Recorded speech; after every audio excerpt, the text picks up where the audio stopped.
वहाँ से सीएम साहब आते हैं, तो वो गढ़ उनका है।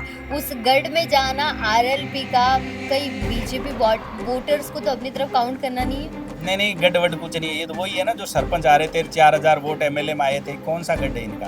कौन सा गढ़? इनको कहाँ जानते? इनको गाँव में जानते ही नहीं। इनके तो गाँव के आसपास वाले नहीं जानते। सीएम बनने के बाद जानने लगे, लोग पता करने लगे कि भजनलाल जी कहाँ के हैं। तो राष्ट्रीय लोकतांत्रिक पार्टी के सुप्रीमो हनुमान बेनीवाल जी को 36 कौम के लोग हैं, वो चाहते हैं। खाली राजस्थान में ही नहीं, उत्तरी भारत के सबसे बड़े किसान नेता है। चाहे पंजाब हो, हरियाणा हो, चाहे नॉर्थ ईस्ट हो, चाहे है ना केरला हो, कन्याकुमारी हो, प्रत्येक जगह से किसान नौजवान जो पीड़ित शोषित होता है वो नेताजी के पास आता है मदद, और उसके लिए हमेशा नेताजी तैयार रहते हैं, उनकी मदद करते हैं। नमस्कार, स्वागत है आपका हमारा समाचार में और मैं हूं आपके साथ दिव्या शेखावत। इन दिनों देखिए, आरएलपी कार्यकर्ताओं के पीछे पड़ी है पुलिस। थोड़े दिन पहले मैंने हनुमान बेनीवाल जी का इंटरव्यू लिया था, तब भी मैंने उनसे ये सवाल किया था कि बेनीवाल जी, आखिरकार पुलिस जो है पुराने मुकदमे क्यों उधेड़ रही है, क्यों जो है आरएलपी कार्यकर्ताओं के पीछे पड़ी है। आज इसी मुद्दे पर बात करूंगी डॉक्टर श्रवण चौधरी के साथ। और श्रवण जी के साथ बात करना इसीलिए भी जरूरी था कि कुछ दिनों पहले एक प्रोटेस्ट हुआ था राजस्थान विश्वविद्यालय के बाहर, जहां श्रवण जी की गिरफ्तारी हुई, उन्हें जेल भेजा गया।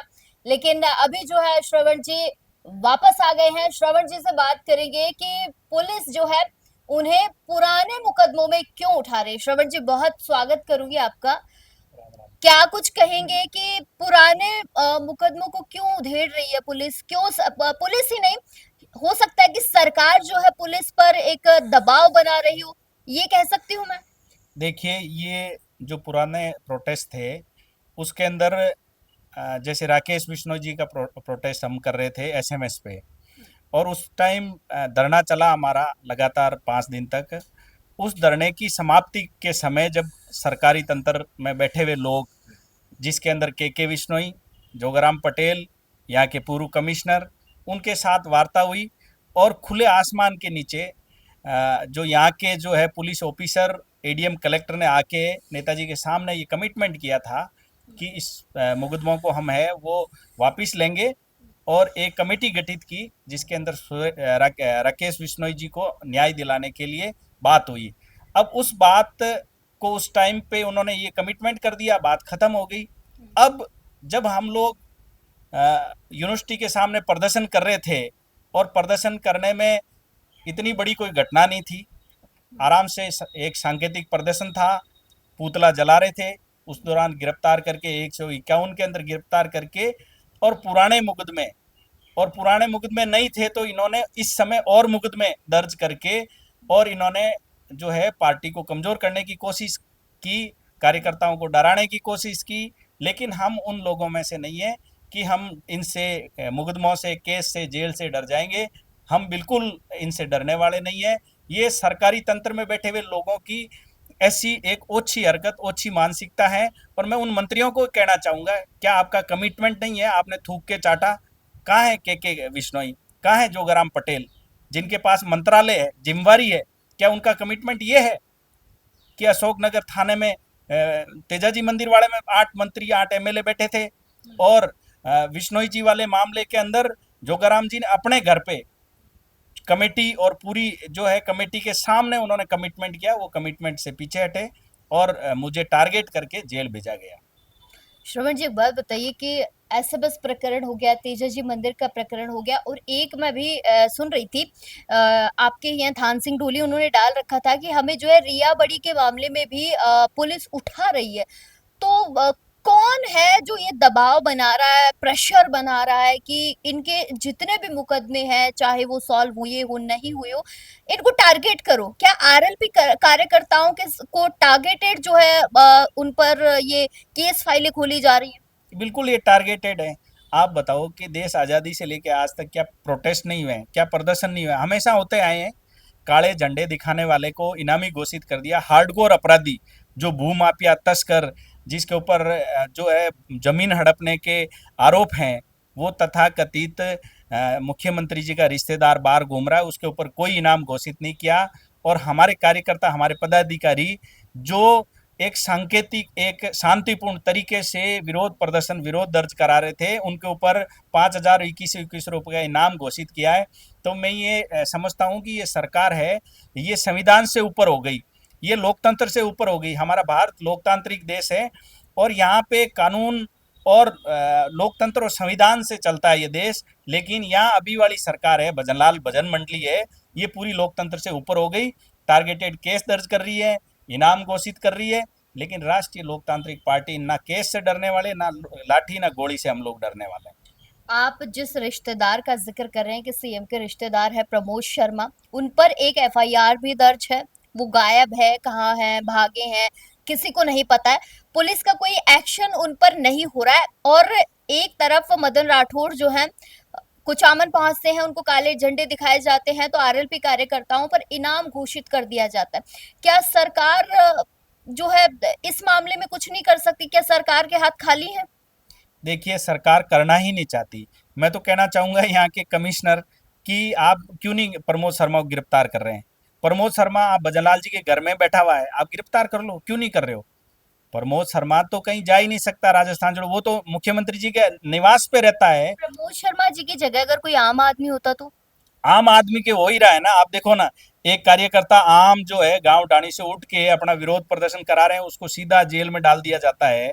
आम आदमियों की हालात क्या है आज राजस्थान के अलग अलग हिस्सों में, जो हालात बने हुए हैं, विरोध दर्ज कराते हैं, उनके पीछे पड़ जाते हैं, केस दर्ज कर लेते हैं, उनके घर वाले परिवार को, लोगों को, किसानों को डराया जा रहा है, धमकाया जा रहा है, हालत खराब है, गोलियां चल रही हैं, स्कूल के भवन गिर रहे हैं, पीने के लिए पानी नहीं है, चलने के लिए सड़क नहीं है, किसानों को खाद नहीं है, प्रदेश कर्ज के अंदर डूब रहा है। इस बातों पे कोई चर्चा नहीं हो रही है।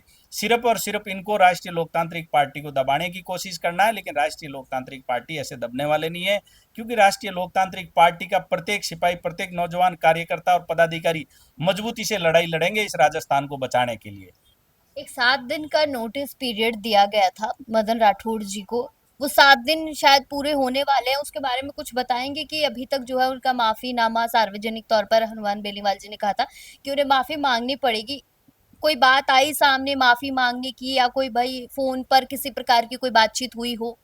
देखिए, हमारा जो विधि विभाग है राष्ट्रीय लोकतांत्रिक पार्टी का, उस इसका फॉलोअप ले रहा है और बराबर जो है इस चीज़ को लिए विधि के सलाहकार बैठे हुए हैं। जो भी होगा उनके पास वापस नोटिस का जवाब जवाब आएगा तो मीडिया को बता दी जाएगी। लेकिन जो हालात है, जो वो फरमान जारी कर रहे हैं, मैं तो कह रहा हूँ कि वो, उनको है ना इलाज की जरूरत है। वो कह रहे हैं कि मैं ना सामाजिक बहिष्कार, कौन से सामाजिक बहिष्कार करोगे भैया आप कहाँ से बहिष्कार करोगे हमारा? आप हो कौन पहले तो बहिष्कार करने वाला? आप एक पार्टी के प्रदेशाध्यक्ष हो। वैसे हमारी पार्टी के अंदर भी राष्ट्रीय अध्यक्ष है, पदाधिकारी है, सारे हैं। हमने तो कोई फरमान जारी नहीं किया भाई कि ये हमारे समाज से नहीं है, इनका बहिष्कार करो। इनके कहने से बहिष्कार नहीं होगा ना।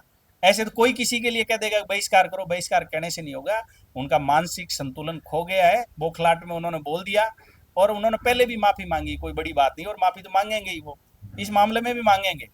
दिन में नहीं तो रात में मांग लेंगे, लेकिन माफी तो उनको मांगनी पड़ेगी।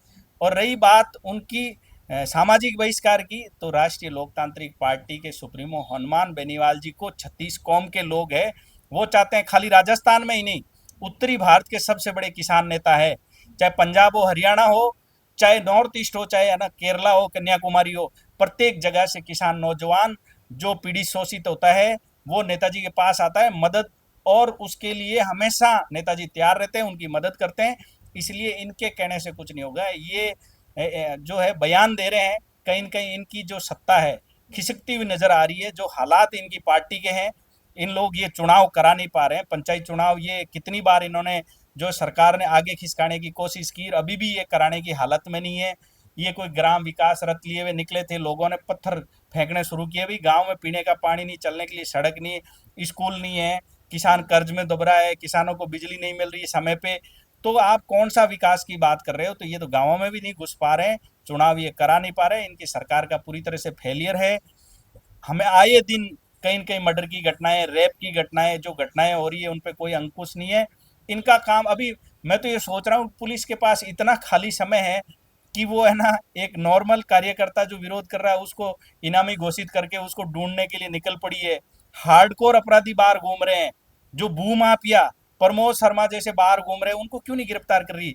यदि इस जयपुर के कमिश्नर में जोर है और वो अभी रियल में ही अपना पावर का इस्तेमाल करना चाहते हैं और उन्होंने संविधान की शपथ ली है कमिश्नर साहब ने, तो मैं कमिश्नर साहब को कहना चाहूंगा, कमिश्नर साहब, प्रमोद शर्मा को जिस दिन सेंट्रल जेल जयपुर में डालोगे उस दिन हम मानेंगे कि आपने संविधान की शपथ ली है और आप रियल में जयपुर के कमिश्नर हो। नहीं तो कमिश्नरेट का पूरी तरह से फेलियर है। आम किसान के बेटों को जेल में डाल के आप क्या साबित करना चाहते हो? आप उस भूमाफिया को जेल में डालो, तब हम माने कि आप कमिश्नर साहब आप में जोर है। मैं बीजेपी के कई नेताओं को सुन रही थी कि हनुमान बेनीवाल जी की भाषा सभ्य नहीं है। उन्होंने जो शब्द इस्तेमाल किए हैं एक मुख्यमंत्री के लिए, वो शब्द कहीं ना कहीं गलत है। हनुमान बेनीवाल जी को जो है माफी मांगनी चाहिए, उन्हें अपनी भाषा पर कंट्रोल करना चाहिए, संयम रखना चाहिए। देखिए, यहाँ माफी की हमारे डिक्शनरी में माफी का शब्द नहीं है और हम गलत है ही नहीं। आज से पहले चंद्रगुप्त मौर्य के समय में एक नंद राजा हुआ था, तो उस नंद राजा को पूरा प्रदेश जो साम्राज्य था उसको मूर्खाधिराज बोला गया था। क्यों बोला? क्योंकि उसका जो शासन था वो बिल्कुल फेलियर था। मतलब उसके शासन के अंदर जो है महिलाओं के ऊपर अत्याचार, जो गरीब पीड़ित के ऊपर अत्याचार, किसान जवान के ऊपर अत्याचार, तो चारों तरफ अत्याचार और हाहाकार मची हुई थी। तो जनता ने मिलकर उसको संज्ञा दी। ठीक है, वही हालात आज राजस्थान में है। मोदी जी ने क्या शब्द बोले थे? क्या ये शब्द मोदी जी ने नहीं बोला? क्या ये लोग राहुल गांधी के लिए बोल रहे हैं? वो शब्द क्या है? जब इनको इनके यहाँ मुख्यमंत्री को ये बोला जा रहा तो इसमें गलत क्या है? इसमें कोई गलत नहीं है और हम किसी प्रकार की कोई माफी नाम का शब्द नहीं है हमारे यहाँ। माफी वो मांगे जो करे गलती, हमने कोई गलती नहीं की। जो हालात राजस्थान में बने हुए वो उस हालात को हमने जनता के सामने रखा और जनता को बताया और जनता को पता है कि कौन सही कौन गलत। अच्छा, चौधरी जी एक बात बताइए, भी थोड़े दिनों पहले जो है कुजोता में एक हमला होता है, उस मामले में भी अभी तक कुछ नहीं हुआ। फिर मनोहरपुर में एक मर्डर हो जाता है और शायद अगर आपको पता हो तो सुबह भी नजदीकी चंदवाजी में एक व्यक्ति का शव बरामद होता है गड्ढे के अंदर से, शायद हत्या ही हो सकती है। तो एक बात बताइए कि कितना चरम सीमा पर और बढ़ेगा ये अपराध, कितना और आपराधिक मामले हमें देखने को मिलेंगे? महिलाओं के प्रति तो हर दिन जो है महिलाओं के साथ कहीं ना कहीं अत्याचार हो रहे, लेकिन हत्याएं, मर्डर, ये सब कितना बढ़ गया है। मैं मीडिया को बताना चाहूंगा कि राजस्थान अपराध के अंदर जो कभी 10वें 15वें नंबर पे था वो दूसरे तीसरे नंबर में हिंदुस्तान में आ चुका है। हर तीसरे दिन एक मर्डर की घटना है, हर दूसरे दिन मर्डर की घटनाएं राजस्थान के अंदर हो रही है। कहीं न कहीं महिलाओं के साथ बलात्कार हो रहा है, कहीं न कहीं बच्चियों को मार के फेंक दिया जाता है। और ये लोग तो सत्ता में सिर्फ उन लोगों को कह के आए थे, धर्म के नाम पे ये आए थे। अभी पुजारी जो मंदिर के पुजारी की हत्या हो जाती है, ये लोग बोलते नहीं है।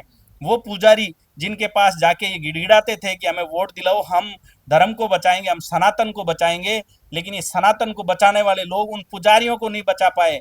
आपने देखा होगा बहराणा धाम के अंदर उन संतों के साथ इन्होंने क्या हालात किए हैं, किस प्रकार से उनको जलील किया था 1 डेढ़ महीने तक 47 डिग्री टेम्परेचर के अंदर, लेकिन किसी ने सूद नहीं ली। तथाकथित 1-2 एमएलए जाते हैं वहां जाके और बोलते हैं कि संत तो कोई आंदोलन नहीं कर रहे हैं, ये तो तपस्या कर रहे हैं, ऐसे कह के वापिस आ जाते हैं। तो इससे बड़ी विडम्बना क्या होगी? ये राजस्थान सरकार पूरी तरह से फेलियर है, पूरी तरह से गर्त में है। ये जनता अपना आप ही चल रहा है सिस्टम, और बाकी हालात अच्छे नहीं है आज की तारीख में राजस्थान के अंदर। 21 जून की मैं बात करूंगी क्योंकि अभी सब जानना चाहते हैं कि 21 जून की जो रैली होने वाली है भरतपुर में, कितने लोग जुटेंगे, कितनी भव्य होगी, क्या कुछ होने वाला है उस रैली, उसकी थोड़ी जानकारी। देखिए, 2013 से 18, 18 से 23 और 23 से 26 इस राजस्थान के अंदर सबसे बड़ा किसी के रैली का रिकॉर्ड है किसी के नाम, तो वो सुप्रीमो हनुमान बेनीवाल जी राष्ट्रीय लोकतांत्रिक पार्टी है। लाखों की तादाद में किसान जवान पीढ़ी शोषित और मजबूत वहाँ जो भरतपुर के आसपास के इलाकों के लोग हैं, लाखों की तादाद में रैली के अंदर आएंगे। भव्य रैली होगी। जो लोग ये कह रहे हैं कि हम भरतपुर में घुसने नहीं देंगे, मैं उनको भी कहना चाहूंगा कि आपका भी दिमाग ठीक हो जाएगा। रैली भी होगी और लोगों को न्याय भी मिलेगा, आरक्षण भी मिलेगा। जो नेताजी ने बोला है वो नेताजी हमेशा करते हैं, क्योंकि जब जोधपुर के अंदर रैली हुई थी और ये नेताजी ने बोला था कि जो आर्मी के अंदर टीओडी लेके आए हैं और जो आर्मी को ठेके पे देने की जो प्रक्रिया चल रही थी उसके खिलाफ 2 लाख से ज्यादा जवानों ने की रैली करके और जोधपुर के अंदर संदेश दिया। वापिस भरतपुर के अंदर जो अभी रैली हो रही है वो जयपुर, जोधपुर और जो बैराणा धाम है उससे बड़ी रैली और ऐतिहासिक रैली होगी राजस्थान की, राजस्थान के इस हिस्से के अंदर। लेकिन एक बात बताइए श्रवण जी, गढ़ तो भरतपुर फिलहाल वहां से सीएम साहब आते हैं तो वो गढ़ उनका है। उस गढ़ में जाना आरएलपी का, कई बीजेपी वोटर्स को तो अपनी तरफ काउंट करना नहीं है। नहीं नहीं, गढ़ वड कुछ नहीं है, ये तो वही है ना जो सरपंच आ रहे थे, 4,000 वोट एमएलए में आए थे, कौन सा गढ़ है इनका? कहाँ गढ़ है इनका? ये तो वहां से भाग छूटे थे।